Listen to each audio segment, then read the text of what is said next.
waa qaybtii labaad ee casharkii ku saabsanaa suuqa. Chukua hii. Kan qaado. Chukua waa qaado.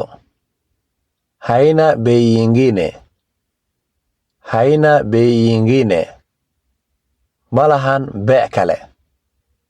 Bei nyingine waa bec kale. Mwisho ni hiyo.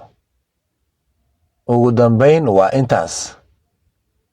Mwisho waa ugu dambayn. Hii iko sawa. Kan wuu fiican yahay. Hii waa kan ama tan. Tunakupunguzia bei. Waan ka dhimaynaa beeca.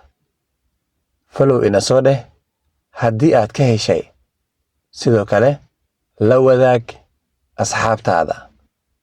Mahadsanid.